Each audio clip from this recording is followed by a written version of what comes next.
A tremendous pleasure to be speaking with you today. Now back to the Dan Gemus Real Estate Show on AM800.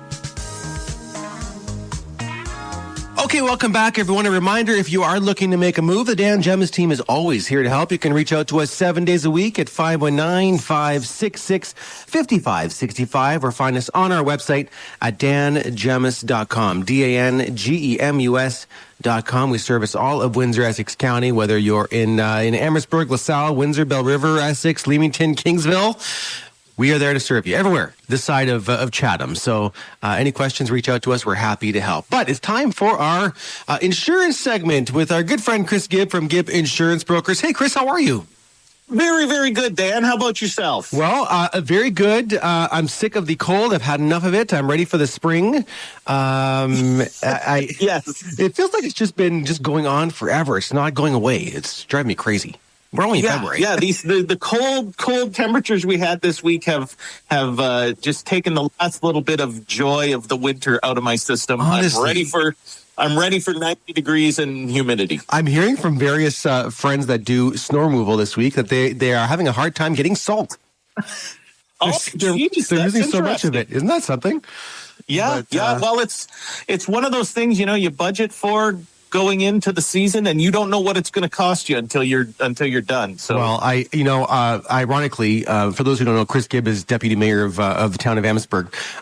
Municipalities must have a hard time with budgeting for winter, right? Because there's some winters we have nothing going on, and then others like this, it's just going on forever, and you have to use up a lot of resources. I'm sure, right? So it's got to be hard. Exactly. Yeah, it's something that can really get out of control if we have a bad season. So you budget as best you can, and then you cross your fingers and your toes, and you hope you don't have to spend it.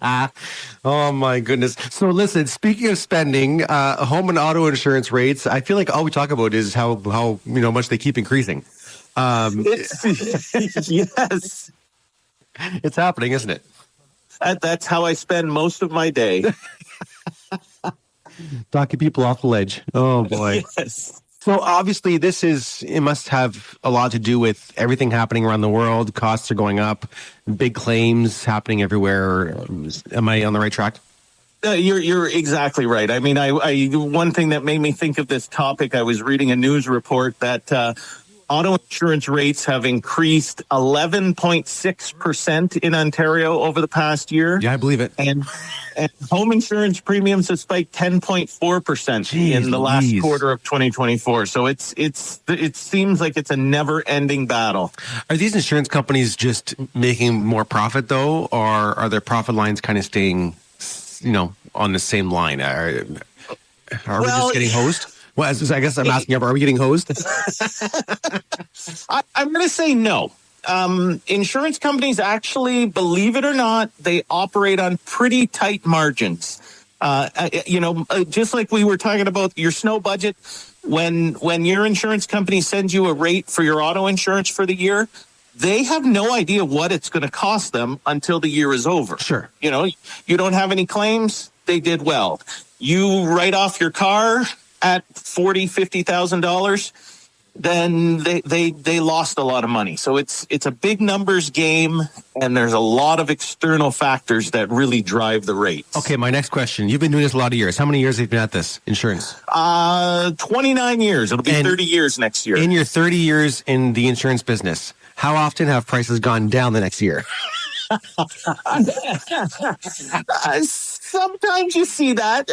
Generally, it's funny. You see insurance rates, I'm not going to say go down, but stabilize when we're in a high interest rate environment. Because insurance companies, they don't make a lot of money on actually selling you the insurance. They make a lot of money, or they shouldn't say make a lot. They make their money on holding on to your premium for the short term and investing it. Oh, okay. That makes sense. Before they have to pay it out. So, yeah, that's if you see your insurance rates going down, that means your mortgage rate and your credit card rates have all skyrocketed. Got it.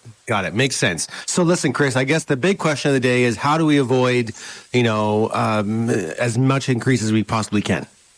Okay, well, you know what? Maybe we'll say we can't avoid increases, but we can mitigate those increases as much as possible. You know what? Some of the best ways to do it It all depends on your age and your gender and what vehicle you drive and where you live. But one of the big things is taking advantage of what we call multi-line discounts. So that would be bundling your home and auto insurance with the same provider. Okay. Some companies, you could save up to 25% by having your home and your autos insured with the same company. Okay, fair enough. That makes sense. So that's one for everybody to look at. Okay. The other big savings driver is what we call multi-vehicle discounts. Okay. So we can't afford multi-vehicles anymore, so that's not an issue. That's right. But if you can afford two vehicles, Yes. Making sure that you and your spouse, your parent and child, if they have insurance with the same provider, you can get anywhere from a 10 to 20% discount by having multi-vehicles. That's cool. Okay. It adds up, right? Doesn't it? It does. It adds up. If you have to shop it around and see what's out there. And I'm sure same with your house. Having your house and your vehicle in the same company as well, I'm sure helps. Yes. Okay. Those multi-policy, multi-vehicle discounts really help. Okay. Another tip for your readers or for your listeners is looking into, and we've talked about this before, telematics or an app that you download to your phone. You can get an immediate 10% discount just for signing up for the app. And if you have good driving habits, you can generate, 15, 20% a year off your auto insurance if you are a good driver. Now, you were on the Dan McDonald show, I don't know if it was this past week or last week, and you actually brought this up. What was the general take on the app? From the table? I'm going to say the general take for the people who were on the radio together there and for the public in general, people are leery about Big Brother tracking them on their phone. Sure. Now, what I would say to that is if you have a cell phone, you're already being tracked. You might as well let one more person track you. True. Yeah. What's one more? 100%. Exactly. And then, at least we're not trying to sell you something. We're trying to save you money. So it's something that people should look into. I think almost every insurance company these days has a telematics program with the app. So it's something to ask your insurance provider about. Okay. Fair enough. Then, yes, of course, the biggest way you can save money. Drum roll, please. Drum roll, please. Here we go. Please. Shop around. Yes. Oh, what a concept. These companies change their rates every, some of them it's almost every 90 days or 120 days. So, or, there could be factors about you that have changed. A ticket fell off your record or an accident is a little older. So, shop it around. Are you going to do it every year? Maybe not, but every 3 or 4 years, it's definitely worth getting in touch with your insurance provider and just asking them, is there a better option? And a lot of times there is. Now, we talked about this in the past, Chris, but if you get a speeding ticket, does the insurance company automatically know about it? No. Right. Explain how that works. Insurance, yeah. So what happens is if an insurance company wants to check your driving record, they have to order a report through the Ministry of Transportation, which I believe costs them $10 to $12. So when you're talking thousands of drivers, sure, millions of drivers, it's a lot of money. So they generally don't check everyone every year. If you've had payment issues, if you live in an area that they're seeing a lot of claims, then they may check more often. But it's not necessarily going to affect your record because they might not find out about it. The ticket could be off your record by the time they run a driving report. So that's kind of luck of the draw. And on that same topic, if I'm caught going 15 over, does that affect my insurance if they catch it? Or is it just up to, over 20? Or is it any speed ticket? Any ticket under the Highway Traffic Act. Okay.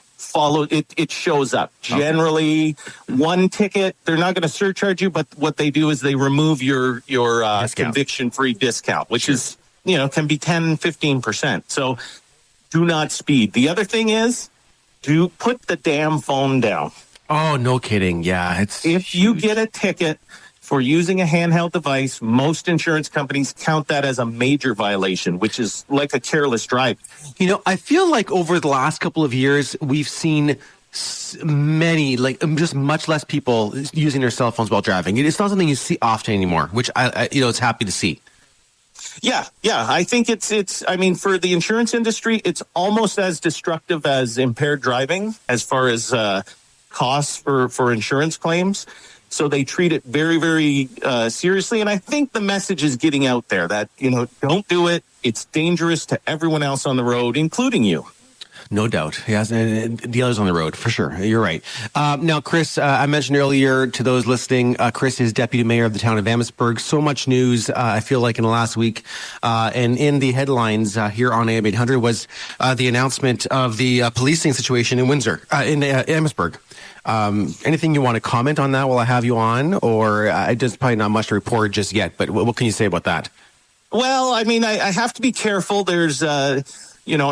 town council is expecting a report from staff at our Monday council meeting, and it's an in-camera report, which means we can't publicly discuss anything yet. Okay. I'm hoping at that meeting that council will agree to make everything public, but until we get the green light on that, I'm just going to say we have lots of options. We have lots of time, and I'm confident that, town staff and town council will make a decision on this issue that will be, that will take care of the safety and security of the residents of Amherstburg. Okay. It's got to be hard having to deal with situations that you weren't part of, initially, right? You have to jump in and kind of deal with various things, not just this situation, but there's got to be hard to deal with stuff that you didn't have a part of in prior councils. Well, exactly. Yeah, this was a decision, before my time on council, and I generally feel like, leaders should be looking forward. Sure. There's no sense looking back and second guessing what was done by, prior councils or prior politicians. It is what it is. We now have to take what's in front of us and chart a course forward. Fair enough. Chris, if anyone has any questions with regards to insurance, auto insurance, home insurance, if they want to get a quote, what's the best way to reach out to your team? You know what? The best way is just email me, chris@gibinsurance.ca. Or just as easy, you can call the office, 519-736-8228. Or you can go online at gibinsurance.ca and you can get a quote right online, and it'll show you all the different companies we deal with. And who knows, it might be, you might save yourself that 10 or 15% we were talking about. No doubt. Perfect. Gibinsurance.ca. Chris Gibb, thank you as always, and we'll chat with you in a couple weeks. All right. You have yourself a great weekend, Dan, and we'll see you on the other side. You got it. Thanks. That's Chris Gibb, deputy mayor of the town of Amherstburg. Well, I guess the reason we have him on is owner of Gibb Insurance. I'm constantly changing hats when I talk to you. You really are. It's right. So there you go. Lots more to come right here on the Dan Gemus Real Estate Show.